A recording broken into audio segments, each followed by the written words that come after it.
Hello learners, welcome to my channel Masterly Coder.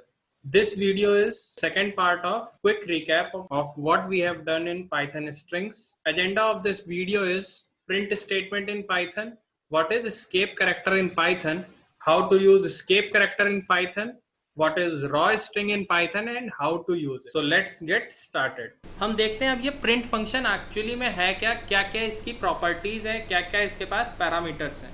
तो हम print function को complete study करते हैं। और प्रिंट फंक्शन करता है क्या, यहाँ पे लिखा हुआ है प्रिंट वैल्यू और message to the screen.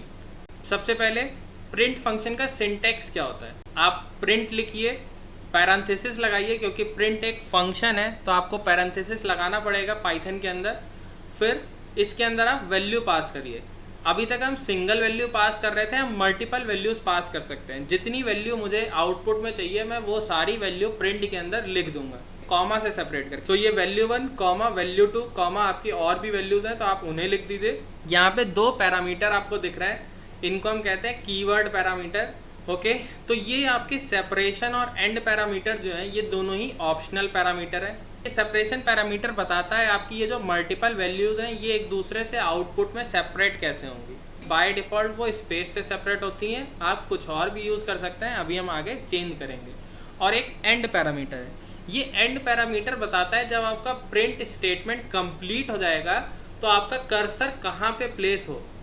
By default इसकी वैल्यू न्यू लाइन कैरेक्टर होती है, इसका मतलब आपका कर्सर नई लाइन पे मूव कर जाएगा। फर्स्ट ऑफ ऑल हम कोई मैसेज या कोई वैल्यू कुछ भी प्रिंट करा सकते हैं। अभी तक मैं वैल्यू प्रिंट करा रहा था, अब डायरेक्टली मैं इसके अंदर मान लीजिए स्ट्रिंग पास कर देता हूँ, ठीक। और बाकी सब क्योंकि ऑप्शनल है, ये सेपरेशन पैरामीटर एंड पैरामीटर ये सारे ऑप्शनल है, तो मुझे कुछ भी पास करने की जरूरत नहीं है, सबकी डिफॉल्ट वैल्यू यूज हो जाएगी। सो दो चीज़ें करता हूँ, प्रिंट हेलो और प्रिंट में कर देता हूँ वर्ड। सो हेलो वर्ड जो सबका पहला प्रोग्राम होता है, तो ये हमने भी कर लिया पहला प्रोग्राम अपना, क्लियर। अब यहाँ पे अगर आप कंसिडर करेंगे तो पहले प्रिंट स्टेटमेंट का आउटपुट मुझे यहाँ दिख रहा है, नेक्स्ट प्रिंट स्टेटमेंट का आउटपुट नीचे दिख रहा है, बट मेरे कर्सर को ओ के बाद नीचे कौन लाया, नीचे ये आपका एंड पैरामीटर लाया। ये एंड पैरामीटर की default value new line character होती है। तो जब मेरे कर्सर ने ये पहला कैरेक्टर प्रिंट किया, दूसरा किया, तीसरा, चौथा, ओ प्रिंट किया, ओ प्रिंट करने के बाद क्योंकि इस प्रिंट स्टेटमेंट का एंड न्यू लाइन है तो कर्सर नीचे आ गया था, क्लियर। और फिर आपका पूरा प्रिंट हो गया नेक्स्ट स्टेटमेंट। अब एक में ही करते हैं, जैसे ये दो स्टेटमेंट मैंने अलग अलग लिखे, मैं चाहूँ तो एक में ही कर सकता हूँ प्रिंट। ये पहली वैल्यू हो गई वैल्यू 1 कॉमा वैल्यू 2 वर्ड। अभी भी मैं ऑप्शनल पैरामीटर की डिफॉल्ट वैल्यू यूज करूँगा।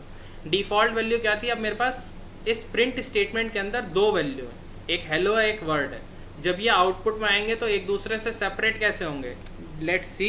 स्पेस से सेपरेट हुए, ये दोनों स्पेस से कैसे सेपरेट हुए, एसईपी पैरामीटर ये सेपरेशन को डिनोट करता है, सेपरेशन की बाय डिफॉल्ट वैल्यू स्पेस होती है। अब चलिए चेंज करते हैं, तो मैंने फिर से दो वैल्यू ले ली, वैल्यू 1 वैल्यू 2, आप मल्टीपल वैल्यूज और भी ले सकते हैं।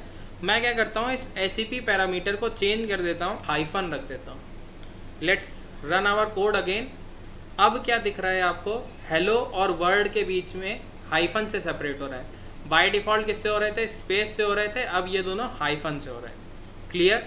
तो आपको अपने एक प्रिंट स्टेटमेंट के अंदर जो मल्टीपल वैल्यूज हैं वो आपको सेपरेट कैसे करनी है तो आप वो डिफाइन कर सकते हैं। अब क्या करते हैं, एंड पैरामीटर को चेक करके देखते हैं कि एंड पैरामीटर को कैसे चेंज किया जा सकता है।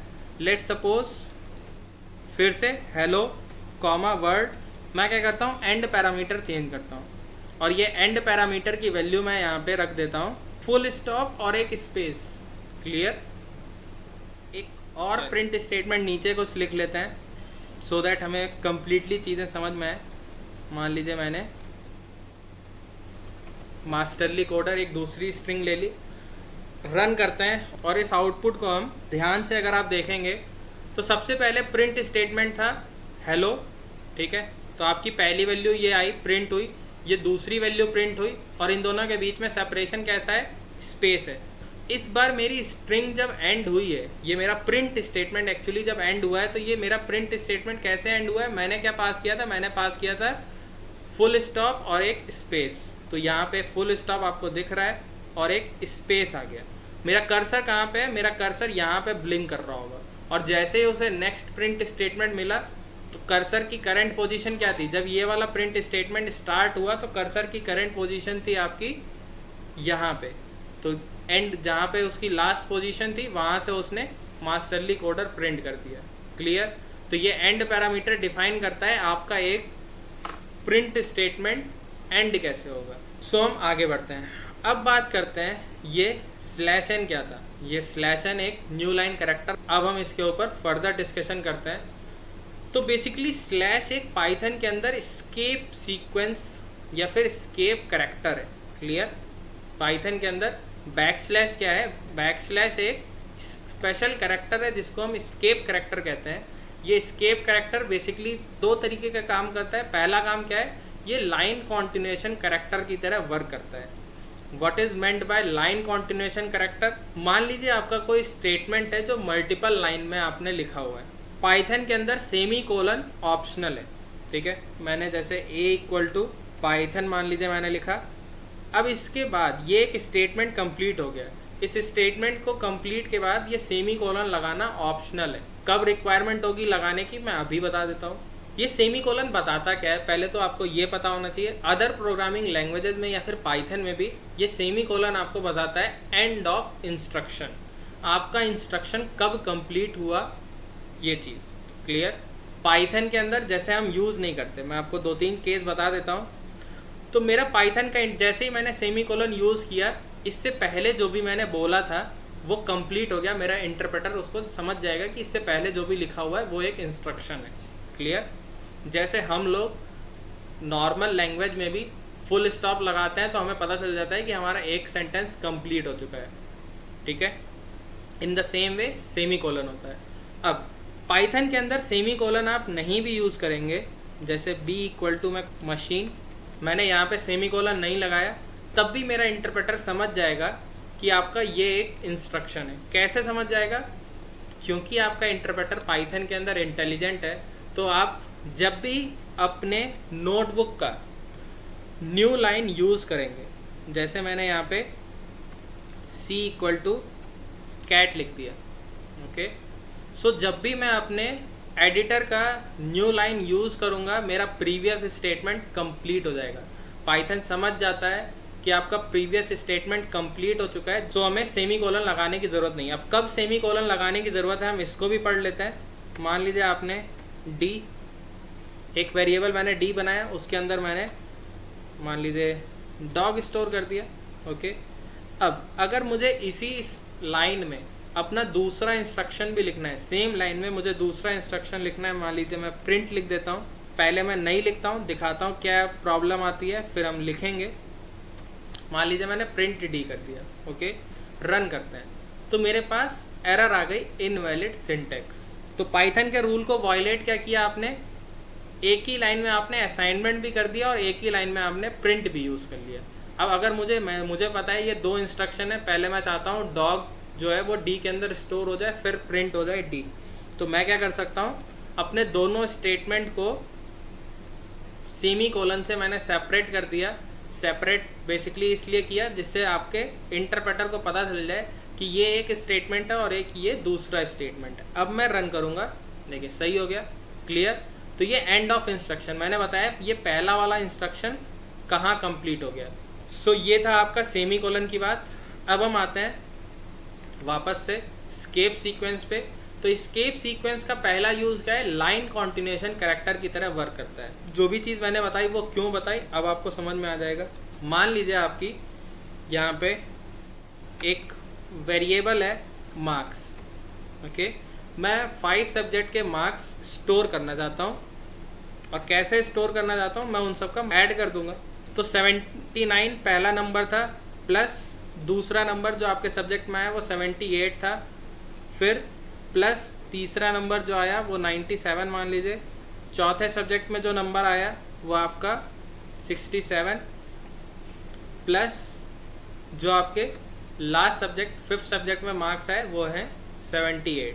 अब मैं क्या करता हूँ, प्रिंट करता हूँ मार्क्स को। अब अगर आप इस स्टेटमेंट को देखेंगे, इस इंस्ट्रक्शन को देखेंगे, ये इंस्ट्रक्शन कैसा है, ये इंस्ट्रक्शन 3 लाइन में कंप्लीट हुआ, लेकिन है तो एक इंस्ट्रक्शन। मैं चाहता हूँ ये सारे नंबर जो हैं ये ऐड ऑन होके मेरे मार्क्स के अंदर स्टोर हो जाए, ठीक है। लेकिन मैंने अपने इंस्ट्रक्शन को कंप्लीट किस में किया है, 3 लाइन में किया है। Let's run this code and see what's the output. तो मेरा आउटपुट आया 167, बट क्या इन 500 सब्जेक्ट्स का समेशन 167 है? नहीं है। ये किसका समेशन आ रहा है? ये इन दोनों का समेशन आ रहा है। अब ये इतने का ही इसने समेशन क्यों लिया, पूरे का क्यों नहीं लिया? मैंने आपको अभी बताया। इंटरप्रेटर क्या समझता है, जब भी आप अपने एडिटर की नई लाइन यूज़ करेंगे, मेरा इंटरप्रेटर समझ जाएगा प्रीवियस काम कंप्लीट हो चुका है, ओके। तो वो समझ चुका था, इतना ही एक इंस्ट्रक्शन उसने इसको एक इंस्ट्रक्शन माना, क्लियर। अब मैं चाहता हूँ नहीं, ये 3 लाइन जो है ये पूरा कंप्लीट इंस्ट्रक्शन बने, तो मैं क्या कर सकता हूँ, लाइन कॉन्टिन्यूएशन करेक्टर या फिर बैक स्लैश का यूज़ कर सकता हूँ। मैंने बैक स्लैश यहाँ पे लगाया, तो इसके मतलब इसके बाद वाली लाइन और ये एक कॉन्टिन्यूस लाइन हो गई, ओके। फिर से मैंने बैक स्लैश लगाया, अब ये और ये कॉन्टिन्यूस हो गए। तो ओवरऑल ये तीनों लाइन को मैंने एक इंस्ट्रक्शन बना दिया है। अब मैं अगर रन करूँगा तो 409 ये मेरा एक्चुअल 500 सब्जेक्ट्स का समेशन है, क्लियर। तो हम एक किसी इंस्ट्रक्शन को अगर मैंने मल्टीपल लाइन में लिख रखा है और मैं उस इंस्ट्रक्शन को सिंगल इंस्ट्रक्शन बनाना चाहता हूं, तो मैं लाइन कॉन्टिन्यूएशन कैरेक्टर का यूज़ कर सकता हूं। दूसरा यूज़ क्या है इस बैक स्लैश का? बैक स्लैश की एक और मीनिंग है। बैक स्लैश आपके वाइट स्पेस कैरेक्टर को रिप्रेजेंट करने के लिए यूज़ होता है। अब ये वाइट स्पेस कैरेक्टर क्या है? कुछ स्पेशल कैरेक्टर्स हैं, जैसे new line character, horizontal tab, double quote, single quote, back slash. अगर इन सारी चीज़ को आपको अपनी स्ट्रिंग के अंदर यूज़ करना है तो आपको बैक स्लैश यूज़ करना पड़ेगा, ओके। मान लीजिए मैं चाहता हूँ न्यू लाइन यूज़ करना, मैं सिंपली प्रिंट कर दे रहा हूँ hello slash n word, clear. और ये स्लैश एन की मीनिंग कैसी यूज़ होगी? न्यू लाइन कैरेक्टर की तरह। न्यू लाइन कैरेक्टर क्या करता है अभी देख लीजिए। इसने क्या किया, हेलो एक लाइन में लिख दिया और वर्ड अलग लाइन में आ गया। ये कैसे आया? क्योंकि ये एक आपकी स्ट्रिंग का एक पार्ट था, फिर आपके कर्सर ने, आपने क्या किया, अपने कर्सर को नई लाइन पे ले गए और फिर आपने वर्ड लिखा है तो वर्ड मिल गया, क्लियर। सिमिलरली आप चाहें तो टैब का यूज़ कर सकते हैं। टैब का यूज़ करने से क्या होगा, आपकी स्ट्रिंग जो है स्लैश टी कर दिया। अब आउटपुट देखते हैं, तो ये देखिए एक टैब आ गया मेरे हेलो और वर्ड के बीच में। आगे बढ़ते हैं, सिंगल कोट का यूज़ करते हैं स्ट्रिंग के अंदर। लेट्स सपोज मैंने एक स्ट्रिंग लिखी IT, एपॉस्ट्रॉफी हम इंग्लिश के अंदर यूज़ करते हैं, एपॉस्ट्रॉफी S मैंने किया, इट्स संडे, ओके। और मैंने अपनी स्ट्रिंग को बंद कर दिया। जब मैं इसको रन करूँगा तो ये देखिए मेरे पास एरर आ रही। ये एरर क्यों आ रही है? क्योंकि स्ट्रिंग मैंने सिंगल कोट से स्टार्ट की, अब जैसे ही इसको पहला सिंगल कोट मिल गया स्ट्रिंग एंड हो गई। मेरा इंटरप्रेटर इसके आगे जो भी मैंने लिखा है उसको इंटरप्रेट नहीं कर पा रहा है, इसलिए सिंटैक्स एरर आ रही है। अगर मुझे इस सिंगल कोट को यूज़ करना है तो मैं क्या करूँ, स्केप सीक्वेंस का यूज़ कर सकता हूँ, क्लियर। तो ये क्या करेगा, अब ये जो प्रॉब्लम आ रही थी ये प्रॉब्लम हमारी ख़त्म हो गई और फाइनल स्ट्रिंग के अंदर आपका एपॉस्ट्रॉफी यहाँ दिख रहा है, क्लियर। इसी तरीके से आप डबल कोट्स का यूज़ कर सकते हैं। डबल कोट में आपको अगर कभी प्रॉब्लम आती है, अपनी स्ट्रिंग आपने डबल कोट्स के अंदर लिख रखी है और आप डबल कोट अपनी स्ट्रिंग के बीच में भी यूज़ करना चाहते हैं, तो आप बैक स्लैश डबल कोट्स कर दीजिए। कभी अगर आप बैक स्लैश यूज़ करना चाहते हैं, देखिए अगर मैं प्रिंट करूं एक स्ट्रिंग यस और नो, मैं चाहता था यस स्लैश नो आ जाए। रन करते हैं इसको, तो ये जैसा हम चाहते थे वो नहीं आया। क्यों? क्योंकि पाइथन के इंटरप्रेटर ने समझा ये स्लैश एन क्या है, न्यू लाइन कैरेक्टर है। मैं अगर बैक स्लैश चाहता हूँ तो मुझे डबल बैक स्लैश लगाना पड़ेगा। डबल बैक स्लैश का मतलब है सिंगल बैक स्लैश, ओके। तो ये आपका, क्योंकि ये बैक स्लैश जो है वो एक स्पेशल कैरेक्टर है, तो उसको ट्रीट जो मेरा इंटरप्रेटर करता है वो स्पेशल तरीके से करता है। उसकी पहले से ही मीनिंग डिफाइंड है पाइथन के अंदर। तो अगर आपको उस मीनिंग को हटाना है तो आप डबल बैक स्लैश यूज़ कर लीजिए, आपका काम हो जाएगा। अब अगर मुझे ये डबल बैक स्लैश नहीं यूज़ करना है, या फिर मान लीजिए मैं यहाँ पे इस स्लैश एन को नॉर्मल कैरेक्टर की तरह ट्रीट करना चाहता हूँ, मैं इसको एक special character white space character की तरह ट्रीट नहीं करना चाहता हूँ, तो उसके लिए कॉन्सेप्ट है रॉ स्ट्रिंग। ये रॉ स्ट्रिंग क्या करती है, बेसिकली आपके किसी भी स्केप कैरेक्टर को ये एक नॉर्मल लिटरल कैरेक्टर में कन्वर्ट कर देता है। ओके, और ये कैसे हम करते हैं, अपनी स्ट्रिंग से पहले हम आर लिख देंगे तो हमारी स्ट्रिंग जो है वो रॉ स्ट्रिंग बन जाएगी। लेट सपोज एक केस हमारे पास बहुत ज़्यादा आएगा जब डेटा साइंस मशीन लर्निंग हम करेंगे, तो जिसके पास भी विंडोज़ सिस्टम है तो विंडोज़ में एक प्रॉब्लम आती है। मैं आपको दिखाता हूँ, डॉक्यूमेंट्स में जाते हैं, मान लीजिए मैं इस यूट्यूब का ही पाथ ले लेता हूँ। ओके, सो बाय डिफ़ॉल्ट ये जो आपका पाथ आ रहा है यहाँ पे आपको अभी दिखाता हूँ। मैं इसको पहले कॉपी कर लेता हूँ, ये मेरा पाथ है इस फोल्डर का, मैं इसको कॉपी करके अपने प्रोग्राम के अंदर स्टोर करता हूँ। मान लीजिए मैंने पाथ नाम से स्टोर कर दिया, तो बाय डिफ़ॉल्ट जिसका भी विंडोज़ का सिस्टम होगा उसमें जो पाथ आता है वो बैकवर्ड स्लैश के साथ आता है। ठीक है, अब हमें पता है बैकवर्ड स्लैश की स्पेशल मीनिंग है पाइथन के अंदर। सो मैं अगर प्रिंट करूँगा तो मेरे पास एरर आएगी, क्योंकि ये बैक स्लैश की स्पेशल मीनिंग है और पाइथन के अंदर स्लैश यू का कोई मतलब नहीं है, स्लैश ए का मतलब नहीं है, स्लैश डी का मतलब नहीं है, स्लैश वाई का मतलब नहीं है, इसलिए कुछ आपके पास यहाँ पे यूनिकोड एरर आ रही है। नाउ अगर मैं इस एरर को रेक्टिफाई करना चाहता हूँ तो मैं क्या कर सकता हूँ, either I can go for, मैं ये सारे बैकवर्ड स्लैश को डबल बैकवर्ड स्लैश में कन्वर्ट कर दूँ। अब देखिए मेरा पाथ जो है वो स्टोर हो गया, क्लियर। और इस पाथ पे कोई भी डेटा होगा तो हम डेटा साइंस के अंदर उसको रीड करेंगे, या फिर पाइथन के अंदर जब हम फाइल हैंडलिंग करेंगे तो हम किसी टेक्स्ट फाइल को अगर रीड करना हो वो किसी और फोल्डर में है तो हम यही चीज़ यूज़ करते हैं। अब ये क्या है, बहुत टीडियस टास्क है, मुझे हर एक बैकवर्ड स्लैश को डबल बैकवर्ड स्लैश बनाना पड़ रहा है। मैं इसकी जगह क्या कर सकता हूँ, रॉ स्ट्रिंग यूज़ कर सकता हूँ, मैं आर लिख दूँ। अब इस आर, अपनी स्ट्रिंग से पहले आर लिखने से होगा क्या, इस एस्केप कैरेक्टर की स्पेशल मीनिंग जो है वो ख़त्म हो जाएगी। तो ये आपका बैकवर्ड स्लैश एक नॉर्मल लिटरल कैरेक्टर की तरह ट्रीट हो रहा है। क्लियर।